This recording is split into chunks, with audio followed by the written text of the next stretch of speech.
বাংলাদেশের বর্তমান বিশেষ করে প্রেক্ষাপট এবং ভূ রাজনীতিতে আমরা সাম্প্রতিক মার্কিন যুক্তরাষ্ট্রের যে গোয়েন্দা প্রধান তার বক্তব্য আপনারা অনেকেই বলছেন এটা ইন্ডিয়া থেকে দিয়েছে, তাই একটা খুব গুরুত্ব পাচ্ছে।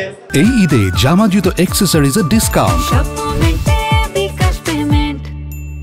কিংবা এটা একটা প্ল্যান কোশ্চেন, এটা একটা হেডলাইন সাংবাদিকদের তারা প্রি প্ল্যান করেছে।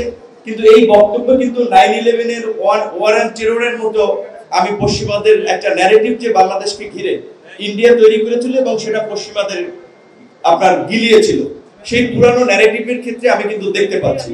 সেই জায়গা থেকে বিএনপির এখানে বড় রাজনৈতিক দল হিসেবে রাষ্ট্র পরিচালনার অভিজ্ঞতা রয়েছে, এখনো সরকারকে সুপরামর্শ দেওয়ার এবং সঠিক পথে পরিচালনার ক্ষেত্রে আমি মনে করি তারা ভূমিকা নিতে পারবে।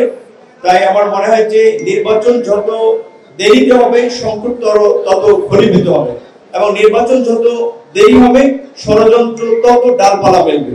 নির্বাচনবিহীন অনির্বাচিত একটা সরকার দেশে থাকা মানেই হচ্ছে আসলে অনেক ধরনের ফায়দা নেওয়ার রাস্তা খোঁজা।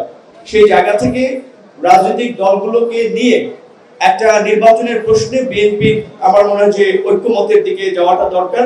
এটা আমরা সকলেই জানি, একটা ছাত্র আন্দোলনকে কেন্দ্র হলেও এর প্রেক্ষাপটটা গত 16 বছর ধরেই গণতান্ত্রিক লড়াইয়ের মধ্যে দিয়ে তৈরি হয়েছে।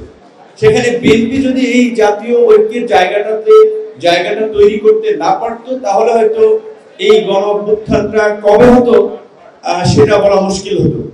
বিএনপির এই সংগঠিত জাতীয় ঐক্যের রূপের ফলেই কিন্তু আমরা সকলে সম্মিলিতভাবে ফ্যাসিবাদের বিরুদ্ধে রাজপথে রুখে দাঁড়াতে পেরেছি।